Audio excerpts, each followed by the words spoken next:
I have built myself an $8,500 Dual 5090 AI rental rig machine, and this thing is an absolute beast.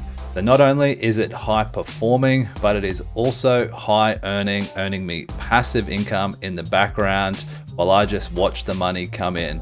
Now, over the last 6 months, I've been building various different AI rental rig machines, all earning passive income to the tune of thousands of dollars at this point. And today I'm going to take you through the build of this Dual 5090 rig. To start, let's take a look at the parts so you can see where the cost is. We'll build it and then we'll start talking about the most important part, the actual earnings. Let's get into it.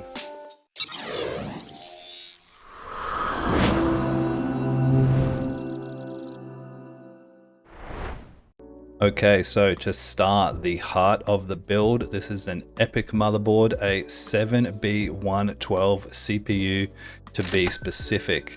Now this is a server grade motherboard and it's specifically designed to run multiple high-end GPUs like the 5090 and give them full lane bandwidth and plenty of RAM as well. As you can see, 8 available slots in total. So this thing is an absolute monster and will do the job perfectly for what we need. Checking out our RAM we've got right here, we've got 128 gigabytes in total. This is DDR4 RAM, 2133 megahertz. Not the fastest, but definitely sufficient for what we need. We could go higher. We probably should have got 32 gigabyte sticks, but here we are. Our CPU fan we see right here is the Arctic Freezer 4U MREV2. So this is capable of cooling up to 250 watts and keeping it under 60 degrees Celsius with those high speed fans right there. So perfect for what we need. That'll go right on top of the CPU right there, as we can see, and the RAM will slot in just underneath. The heart of our build now, the Zotac and the Asus TUF Gaming 5090s. These are really nice GPUs. Zotac has come a long way. The Asus TUF, you know, you just can't go wrong with the quality of them. They are very quiet when running, but when those fans get up to full speed, you can definitely hear them because they have a 600 watt TDP. So it does require a fair bit of cooling, but keeping them cool is the priority for longevity, as we all know. There's plenty of room there to fit them on the board, which we like. To power all of this, we've got a 1600 watt Platinum V2. This is a Cooler Master power supply. It's got plenty of slots to plug all of those in with the 12 volt cables if we should need, but just to be safe, I've paired it with an older style ATX power supply that I've got. That's the Seasonic 1300 watt, just to give me enough headroom just in case I want to add another one of these 5090s at some point, which, knowing me, will definitely happen. And the reason we bought this this server grade motherboard is so we've got enough room, enough slots to get everything on there. So now that we've done all the parts, let's get this thing built. So to start off, we are installing our SSD. This is a 1 terabyte SSD, an M.2, so that'll just screw in very easily and be tucked under the GPU there. Now you would think heat was an issue, but these things are pretty well heat tested, and in my experience, I've never had one fail due to the heat that the GPU is creating. So that just gets screwed down, never to be thought about again. Next up, we get this RAM installed. As I said, this is 8 16 gigabyte sticks, 128 gigabytes in total. So this is plenty for what we need. The general rule of thumb is twice the amount of RAM for the VRAM of the GPU. So 64 combined gigabytes with the two 5090s, and that works out to 128 gigabytes of RAM. So should be plenty. You can always go more, but my experience, I haven't seen any negative effects from not going higher than that 2 times multiplier ratio. Now the saga of the fans. Fan brackets were an absolute nightmare. So when I bought this brand new Arctic cooler, I noticed there was already some thermal paste rubbed off on the actual cooler itself, on the base. So I think it may have been used previously. And as you'll see in a little bit, I'm messing around a lot with these brackets, trying to get them work. The screws that were supplied in the box just did not seem to want to pin down over the CPU properly. It was almost like they'd lost them and put some new ones in. So I spent probably an hour or so trying to get this working right. And in the end, I just had to sort of keep these screws here a bit looser. So when I did go to fix them down to the mounted bracket that was on the motherboard already, it had a bit of room to really pin it down. It was a real nightmare, to say the least. So we got it done eventually, and then we found out that our thermal paste that was supplied was also a bit old and hard, but I sort of minced it on there anyway, and so far no cooling issues have arisen from that. So definitely something I can change later if I want to, if I notice temps getting a little bit higher. But generally, in my experience, as long as there's plenty on there and it gets compressed down by the base plate of the cooler, I've never seemed to have any issues with it. So you can see me here just smearing it on with my finger. It was so sticky, this stuff. It didn't want to come off properly. So we added a little bit of another one that was also a bit older and harder. And in the end, I just thought, screw it. I'm just going to get this fan pinned down and worry about temps later if and when an issue arises with them, which so far it hasn't. So definitely no complaints there. On goes the cooler now. Like I said, I managed to get it fixed down with some sort of bootleg strategy. Not ideal. Like I said, I've contacted the supplier about this fan. They haven't responded, go figure. I presume that is because, like I said, I don't think the cooler was brand new, and I don't think the screws they provided were sufficient. Or it might have even been the plate on the bottom of the CPU, but either way, it's working. The fans were probably the easiest part. They just clip straight on. And these are really high-speed fans and really, really cool as well. So one at the back, one at the front, and they pull the air through that heatsink and do a really good job. And noise is important, and I can barely hear this thing. You'll see a little bit later how it goes with that. So we did manage to get the other one on as well. Just another clip at the front.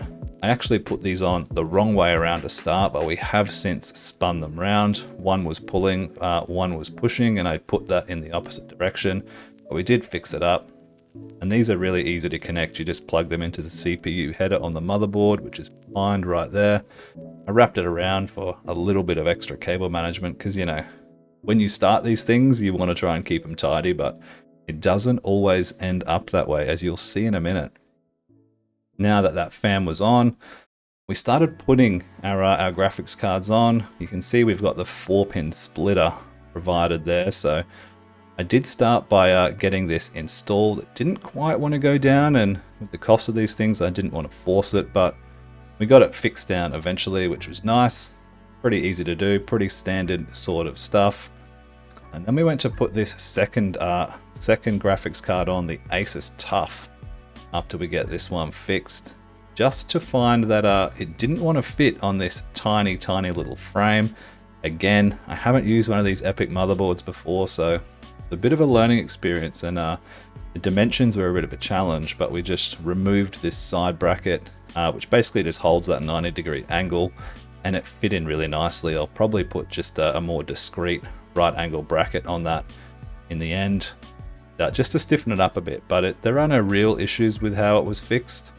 But you know, for longevity, we'll fix that up even better. Now, as you can see here, I've gone back to one GPU.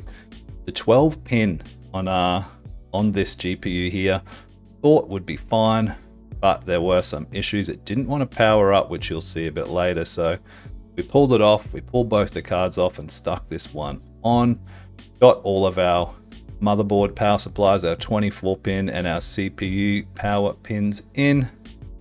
We then put that 12-volt board in, and it just wouldn't fire up. So I'm plugging this in right here. These are nice because they're discreet, but I powered it on, the lights came on, and the fans weren't spinning. So That's never good, right? You don't want to risk blowing these things up, especially when they're over 3 grand. So I thought I was going to have the grand reveal fire up right here, as we'll see in a second, double checking all the cables, but when we press that power button, nothing seemed to happen. You can't actually see the fans on the side, but they weren't spinning. And no spinning fans on boot up is never good. So we just powered that down. Then we decided to go for a bit of a sanity check and just put the 4 cables in. It's got a splitter provided as well with this one. As you can see, we've saved you the challenge here, or the time challenge, I should say, of, you know, watching me plug 4 cables in. And lo and behold, we booted that up and it all seemed to work fine. So now that it's up and running, no issues, fans are spinning, it's time to plug a monitor in, relocate, get this thing up and running, and start getting this thing rented out. So let's jump on over into the mining room. All right, so we're picking back up here in the mining room. For whatever reason, it did not like that 12 volt cable that was supplied by the PSU. So we've just gone the 4 different PCIe slots right now, which seems to be working. So we've got that one card on. We just wanted to test everything. Now we're going to get this second card. That is a power supply. Get that power supply plugged in as well with this second card, and then we'll pick back up and make sure everything runs nice and smooth, go through a few quick BIOS settings, and then it's time to get this up and running. Okay, and just like that, we have got the second 5090 in, the Zotac edition. We've got our C-Sonic power supply. We've got both of these ATX power supplies connected by a splitter, which you can see in there, or just down there. We'll have to do a bit of cable management with all that. Really, I'm just a bit under the time pump at the moment to get this all going, but we're going to press this power switch at the same time for the very first time, and we're really going to hope nothing goes pop. So, because this is a lot of money sitting right here, let's see how we go. All right. We heard that C-Sonic turn on. Zotac fans are spinning. We've also got the Asus TUF spinning. CPU fans are spinning. So far, so good. Let's see if we can catch this BIOS, and I'll show you a few little settings I've applied. If not, I'll just take a few screenshots and talk you through the very simple settings that you need with these EPYC boards. They're pretty self-explanatory and do most of the work themselves, so check back in just a minute.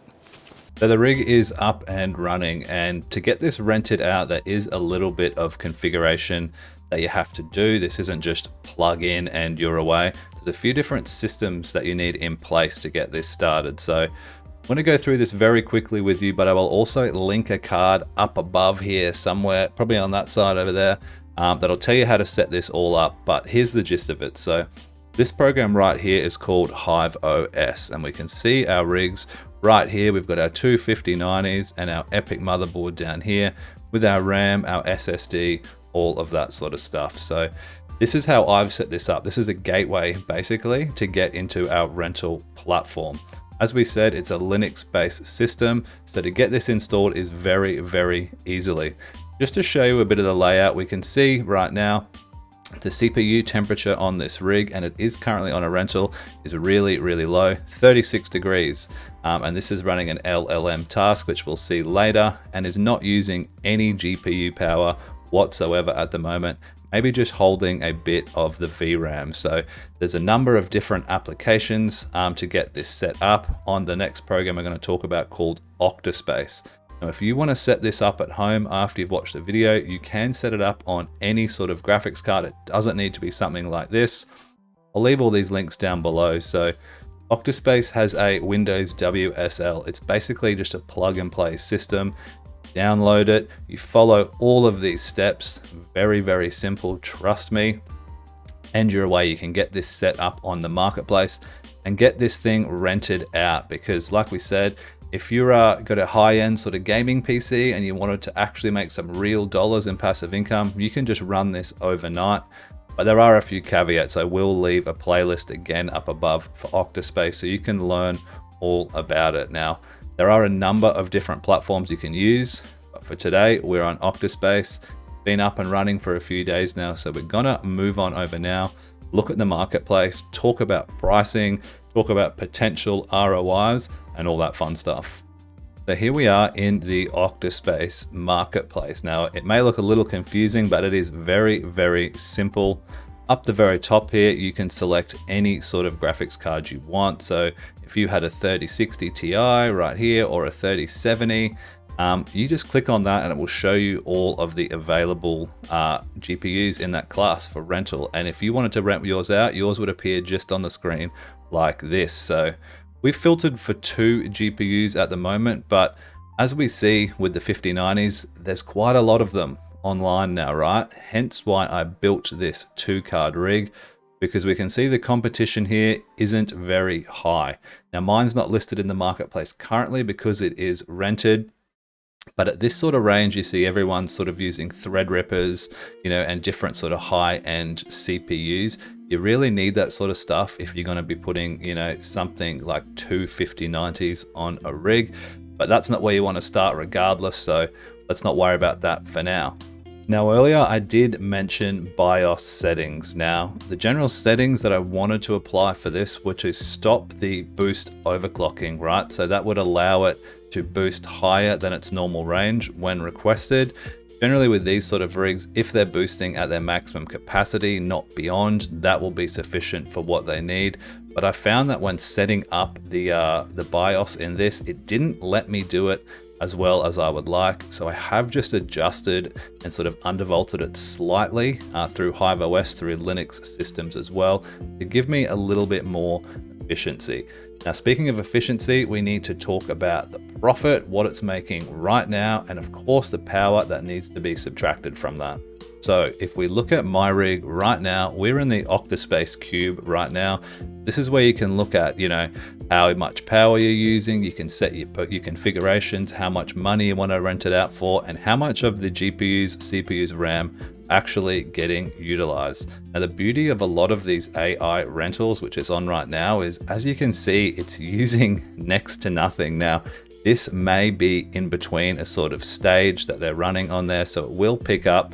I have actually seen this pick up a little higher, but I did take a quick screenshot and take it over right now so you can see that there. It's currently using 124 watts for the whole day. It's now 11 a.m. It's used just under 3 kilowatts, so maybe 30 cents or so at 10 cents USD electrical hour. Now, I don't pay for any electricity, fortunately. I've got solar and I've got a battery, so for me, this is all profit. But for a rig like this, you could expect it to use anywhere from $4 to $5 per day, depending on how much power it's drawing. So bear that in mind before you get into something like this. Now, looking at the prices on the marketplace, you see some people have fairly low prices around 40 cents USD an hour, which works around to about $10 a day. But, you know, when you look at things like the stability score, they're a bit lower. This means these sort of rigs have crashed. So generally, the rigs that are having a slightly less stability score are gonna rent for less. Now, I have got mine rented out at 50 cents an hour, and this is making about 12 US dollars a day. Or for me, being Australian, it's about 17 bucks a day. So it's actually, it feels a little better to me because of the exchange rate, which is fantastic. Now, how this works is it does pay you out in Octaspace. Oh, I've done something there. Whoops. It pays you out in Octaspace, right? So just say if you're renting it out for $1 an hour, the person who's renting this will have to put in, you know, whatever the equivalent value in Octaspace to $1 an hour is. So when you get paid out on this, you can choose to sell the Octaspace straight away, or because the Octaspace is quite undervalued at the moment with the markets tanking, you could say sell 75% of it, keep 25% of it, and then if Octaspace pumps again, that 25% could be worth almost as much as you've sold off again. So that's the strategy that I'm employing. Now, as we can see right here, we're in my node, the Dual 5090 EPYC node, and these are all the rentals that it's done. Now, The actual node itself wasn't a brand new one. I did previously have a 7950X with a 5090 on it, and I've copied this node straight over and changed the board and the GPUs, obviously. So we've only been online for about 4 or 5 days now, and we've been rented out for about, say, 70% of the time. We actually just picked up another rental. Now, I think we could have been rented longer than this, but my rig was offline for about 12 hours. As I said, I had some trouble with those BIOS settings, but we've got that all sorted out now and undervolted. So I'm fairly confident with the specs of this. I can keep a pretty, consistent 70 to 80% rental time. And then when it's not being rented, it just does idle jobs. So this current rental right now is on an image called Anything LLM. So basically people can rent this rig, or this person's renting this rig right now. And I don't exactly know what they're doing. So if you're someone who, is a bit security, I don't know what the word is, like stresses about things like that, about what your rig's doing, then this probably isn't for you. But for me personally, I'm not really too worried about it. So this rental has only been up for about an hour or so. We did have a longer rental here. This is, I think, when we started, and it was, I'm not actually sure what Comfy Worker is either. Again, another image, but the one after that, which lasted for about a day. Now this was a crypto mining rental. So the rig itself was using about 800 to 900 watts.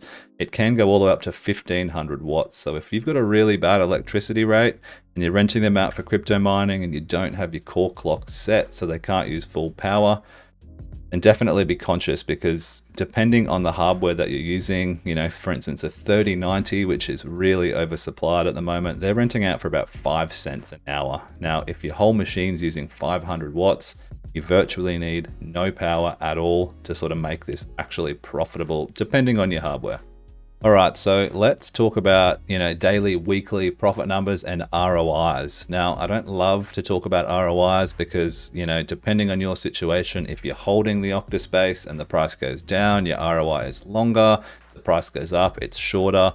Let's just assume for this ROI example that, we're selling all of it at the current prices right now. So at 50 cents an hour, that makes us about $12 USD a day. Now weekly, that puts us at 84. Monthly, 30.4 I think is the actual division over a month. So $365 a month this is making before electricity, or in Australian dollars for me, which we like, 547 bucks.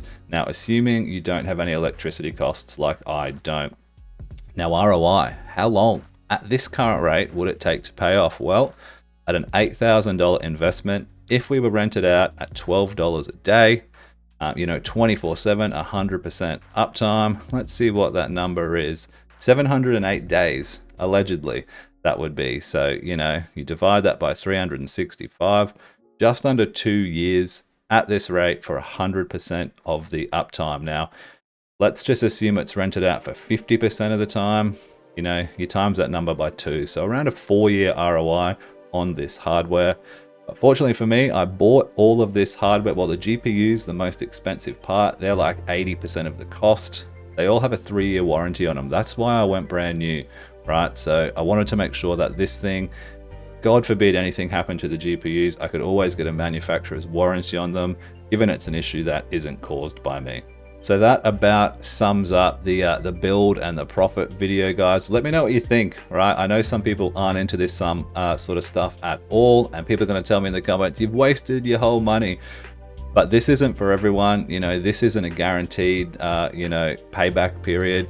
You've got to be in a position where you're willing to lose if you're going to be into this sort of crypto stuff and the AI rentals. And look, I'm happy, to mitigate the risk, bit of fun, content, and just to show you guys some new stuff. So as always, guys, thanks very much for watching.